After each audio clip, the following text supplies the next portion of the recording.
All praises to Yahweh, Ba'asham Yahweh Shai, Bahasham Rakak Radash, double honors to the apostles and the elders of Great Millstone, and Shalom to the elect of the nation of Israel.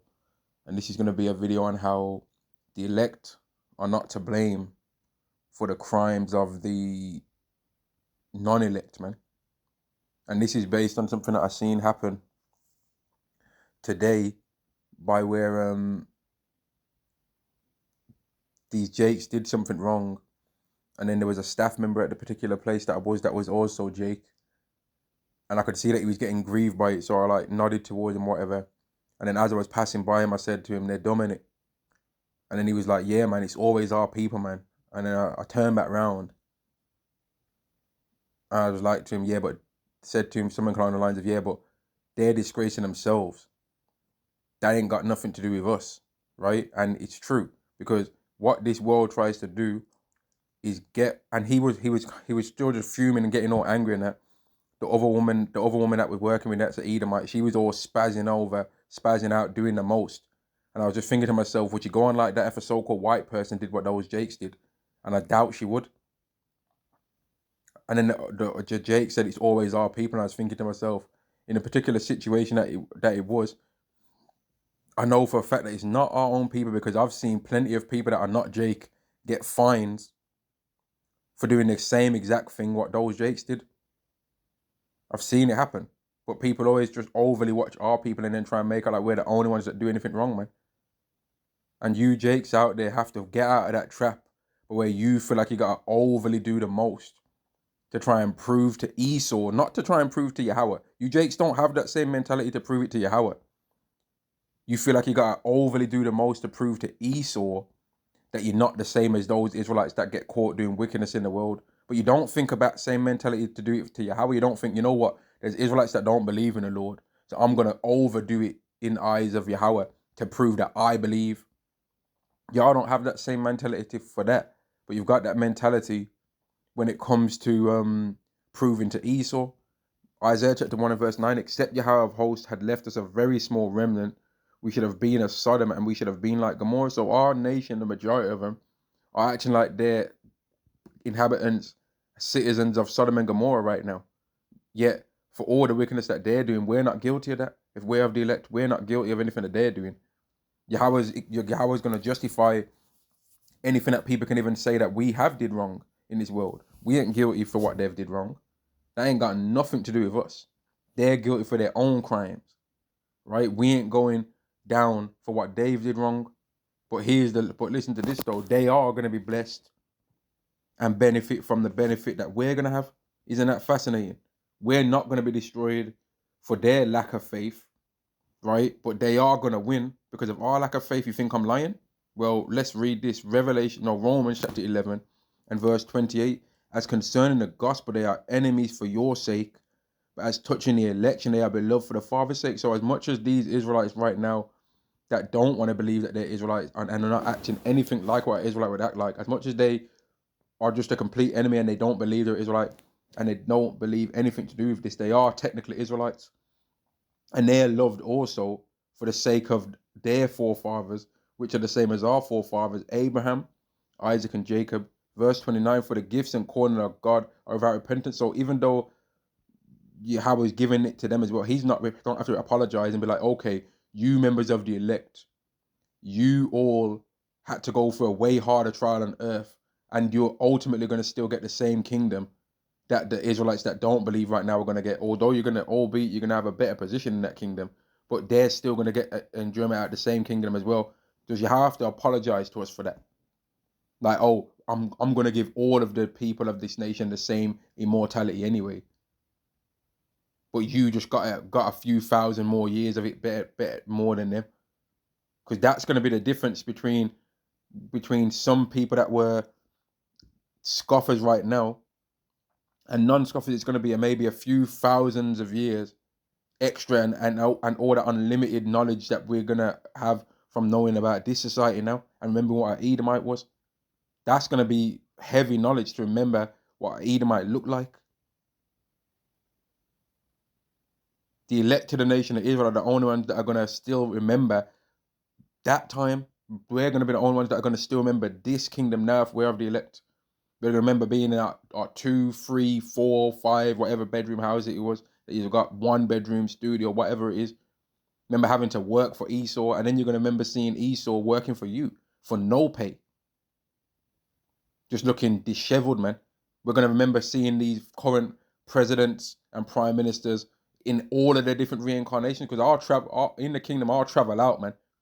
If I find out that someone found one of these heathen that I really just get on my nerves right now when I see them, and I find out that they got, if I got the ability to travel over, I'll jump in a chariot to fly out there. If I find out that they got them on another planet, I'll travel out. I'll be like, how long is it going to take to get there? 1 year in light years. All right, I'm down. Say nothing. Say nothing. Let me jump in the chariot real quick, man. Fly over to that new planet and then park up the thing. Yeah. Let me just park up my chariot and that. Beep beep beep. You know what I mean? Jump down. Yo, Shalom, where's he at? Yeah, Shalom, brother. Yahweh Hashem Yahshua Barakatah. Where's that? Where's he at, man? A little wretch. Alright, he's in here.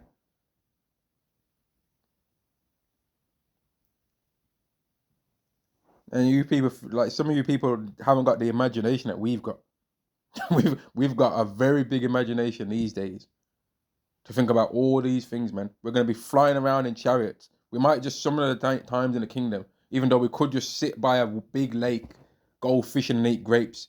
We might just go on a surveillance mission. Just go over with the scanners on them chariots and have them chariot cameras, man, that are scanning for sin and iniquity. You know what I mean? With that non-AI. Because I remember before Apostle Gabar did a video on how the chariots are living creatures, man. It's a vehicle, but it's alive though. So them chariots are going to be alive, literally giving us feedback according to the Holy Spirit on who's going off. Oh, sin at 12 o'clock. Sin at this, Moabite, sinning. This is that, this is his address, this is this is that, this is this. He's from this family line. Okay, say nothing, park up. Okay, here we go. You know what I mean? That's like, it's like on Grand Theft Auto, yeah? Some of the time the players, when your character, you can just grab that police car and forget about all of the main missions and even this other side mission and just go around being a police officer, surveilling the area, man, catching criminals.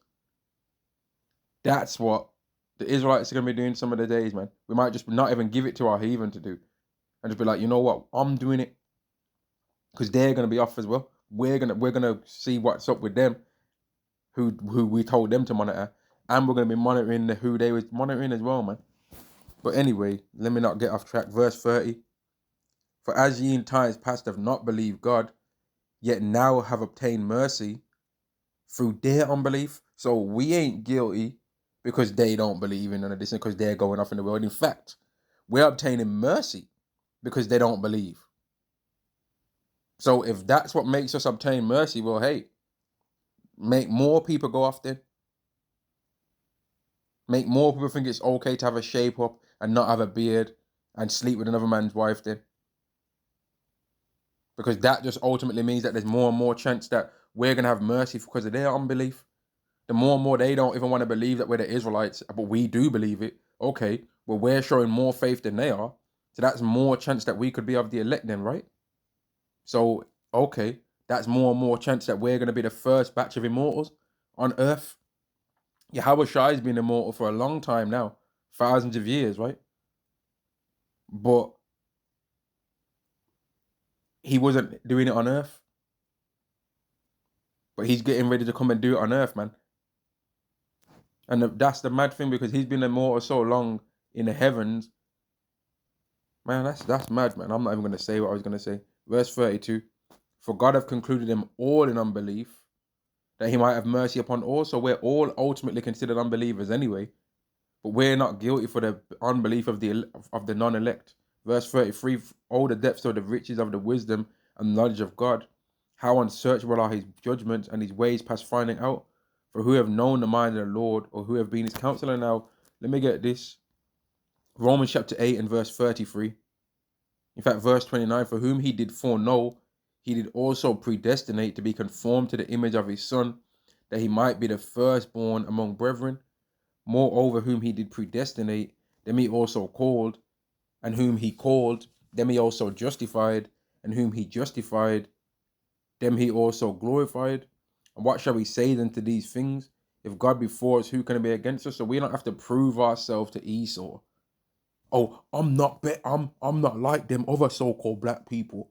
I'm not like those other so-called Mexicans or Native Americans. I'm one of the good ones. Because Esau don't believe in none of those, one of the good ones anyway. He'll use the excuse of, oh, those blacks that wear their pants down below their waist.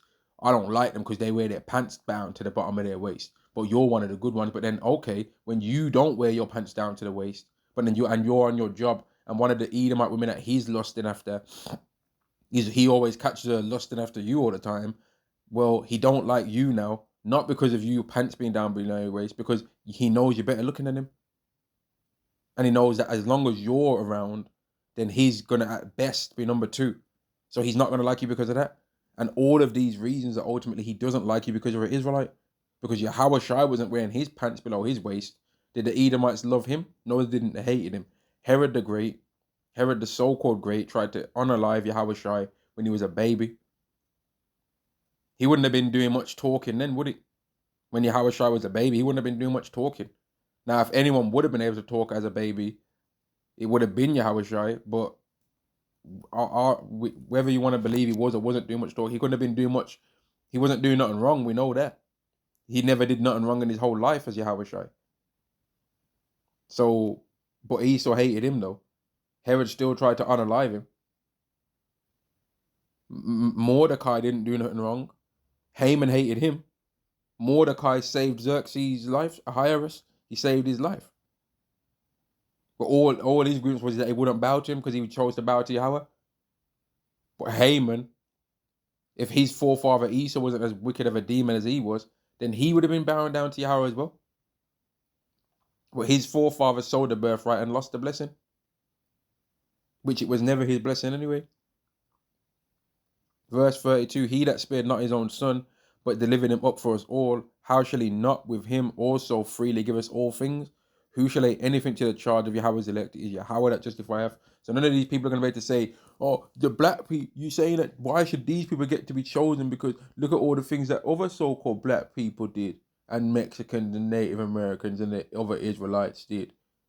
So they shouldn't get to be immortal and under the new covenant. Who are you talking to? Yahweh's justifying it, not you. So we don't have to feel guilty for what no 2/3 do, man. That's their crimes, man. That's their wickedness. We don't have to prove nothing to Esau. If you're going to be proving anything, prove it to Yahweh. And somebody, that Jake that was thinking like that, I wonder if he'd be like, you know what? It's enough of these men ain't believing in the Lord, you know. I need to prove to Yahweh that I believe in him more than any other Israelite. They ain't doing that same mentality, but people do it for Esau, though. Especially Eve. And with the recent events that have came out about Eve, man, certain ones of them, mate, they're fruit. They are definitely our enemy, like Micah the 7th chapter says, man. And I'm going to end the lesson there. We don't have to prove to Esau our existence, man, and prove to him that we're not like anyone else. It's really them that's needing to be proving things to us, man. Shalom to the elect.